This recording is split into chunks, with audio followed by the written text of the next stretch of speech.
My name is Diana Martinez, and I was the proud founder of one of the city's most celebrated wedding planning agencies. 3 months ago, everything I'd worked so hard to build began to crumble, thanks to my brother-in-law Carlos. He joined my company under the guise of learning the ropes, but instead dismantled my success piece by piece.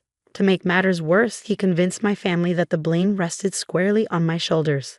The day Carlos showed up at my office is etched in my memory. Diana, mi hermana. He boomed, pulling me into a hug that felt more like a performance than a greeting. Your last wedding was amazing. Social media can't stop talking about those floating lanterns and ice sculptures. Pure genius.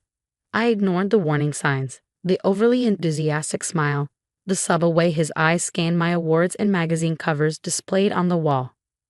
Miguel, my husband of 8 years, had begged me to give his brother a chance. He just needs a break, Miguel had pleaded over dinner the night before.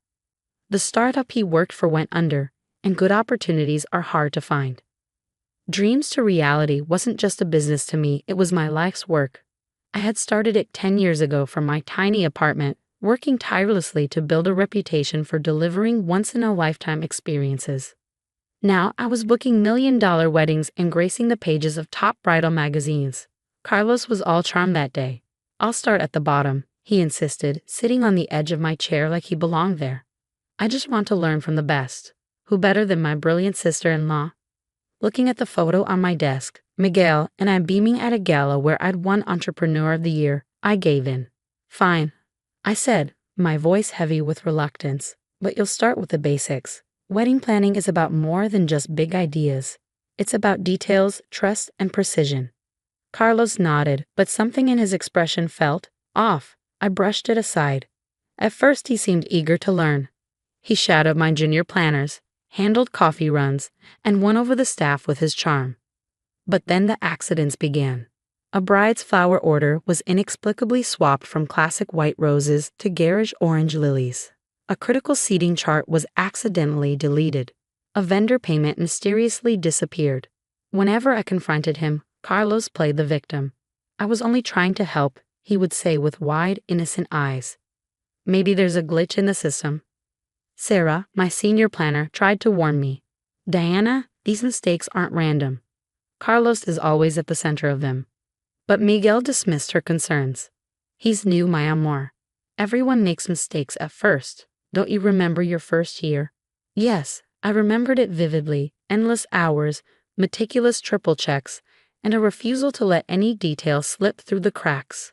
I had never made excuses. The Hendricks wedding was the tipping point. Emily Hendricks, the daughter of a powerful family, was counting on us for $1 million celebration that would cement our agency's reputation. Every detail was perfect. The Parisian gown, Thai orchids, and a custom menu by a Michelin-starred chef. Then, 2 days before the wedding, I got a frantic call from Emily. Diana, what is happening? Your brother-in-law just told me everything's been moved to the downtown convention center. My stomach dropped. What? The wedding is at the Grand Plaza. Well, Carlos said there was a pipe burst, and now he's talking about finding me a new dress because mine is stuck in customs. In a panic, I contacted the Grand Plaza. No pipe burst. The dress? Still in storage. But Carlos had already contacted vendors, redirecting them to a different venue. When I confronted him, he was all smooth deflection.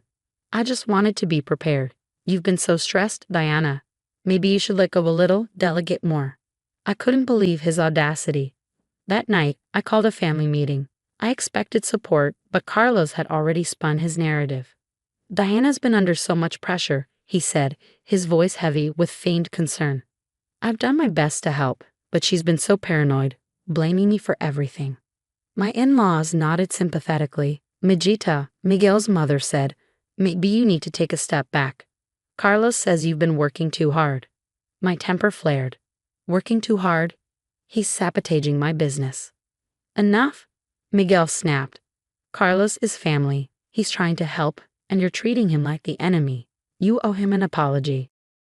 The betrayal hit me like a punch. Apologize? To Carlos? I stormed out, the summer night doing little to cool my anger. My phone buzzed, another text from Emily, panicked about the chaos. Then came a message from Sarah. You need to see this. Carlos has been accessing our systems after hours. I found something. I straightened up, resolve hardening. Carlos might have fooled my family, but I wasn't about to let him destroy everything I'd built. It was time to gather proof and fight back. What I didn't know was that the Hendricks wedding was only the beginning. Carlos' plans would test not just my business, but my marriage and the very definition of family loyalty. Walking into the office the next morning, everything seemed normal. Deceptively so. The morning sun streamed through the windows, casting a warm glow on the rows of wedding photos lining the walls. Each image represented a flawless day I'd brought to life.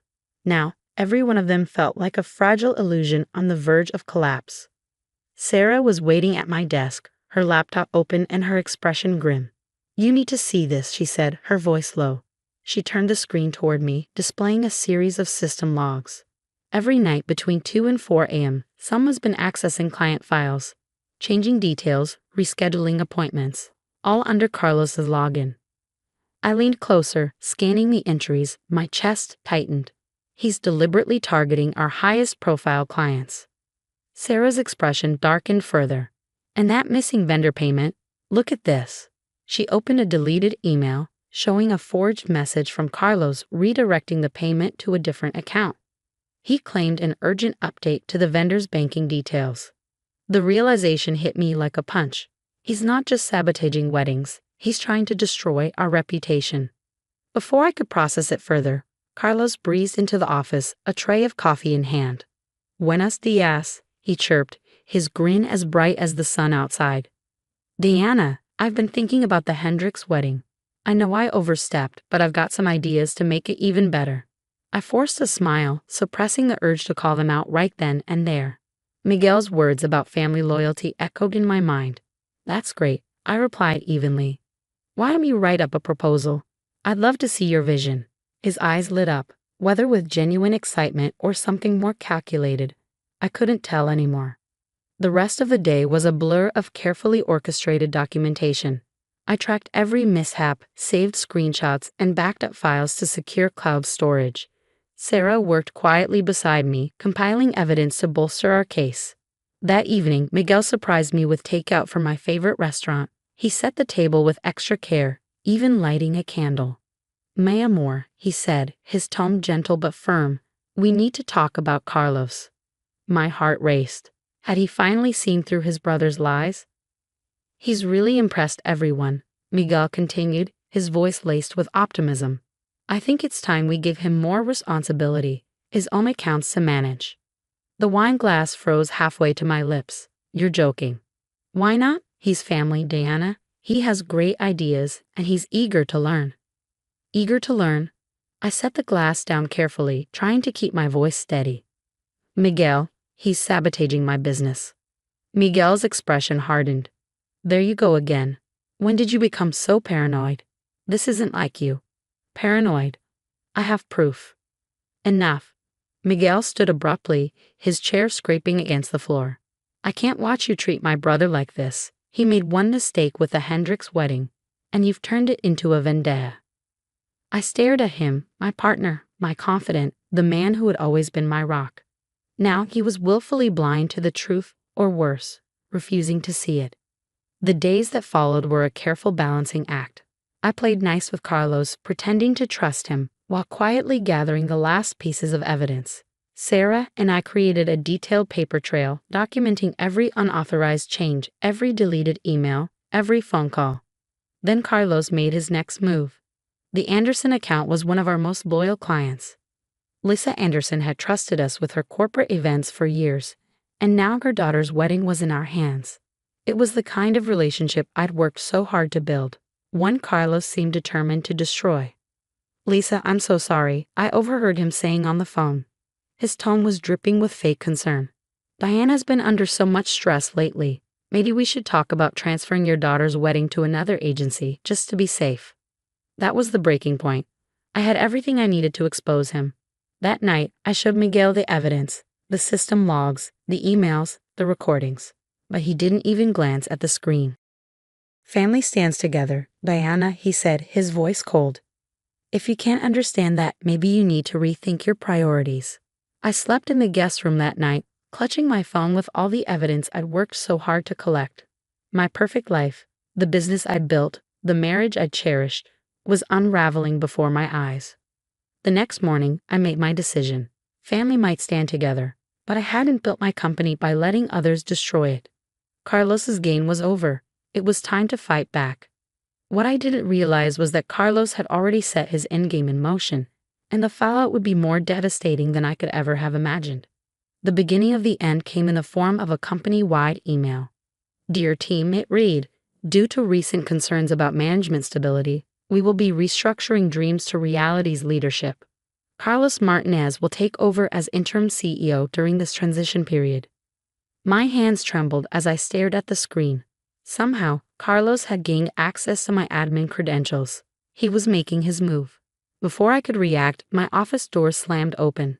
Miguel stormed in, his face a storm cloud of rage, phone clenched tightly in his hand. Care to explain this?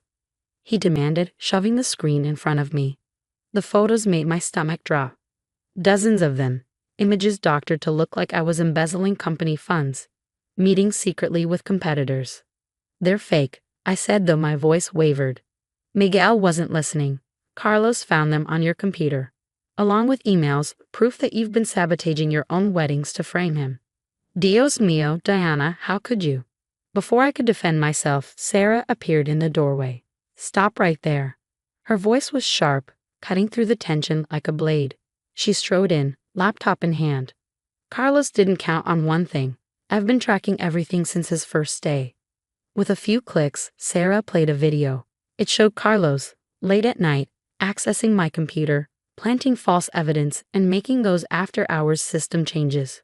That's not all, she said, pulling up more files. Audio recordings played next. Carlos calling clients, spreading lies, and deliberately undermining our reputation.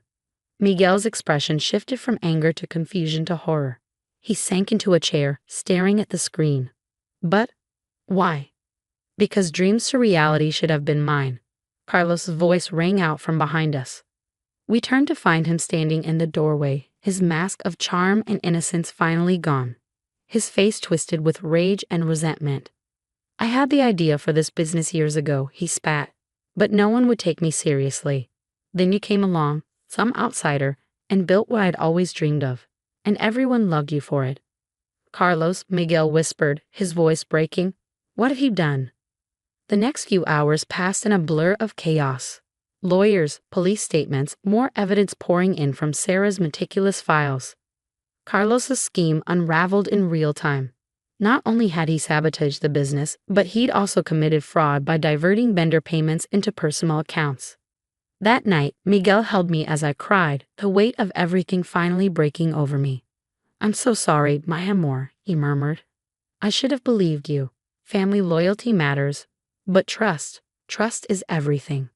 6 months later, Dreams to Reality was thriving. The Hendricks wedding had been a massive success, and Emily had even written a glowing article about how we overcame corporate sabotage to deliver her perfect day. Carlos? He was facing charges for fraud and cybercrimes. Miguel struggled with a betrayal, but our marriage emerged stronger, tested by fire, and rebuilt on unwavering trust. As for me, I learned a lesson far more valuable than any business accolade. The hardest part of success isn't building it, it's protecting it from those who want to take it away. Even family, and when you know you're right, you stand your ground, no matter who tells you to apologize.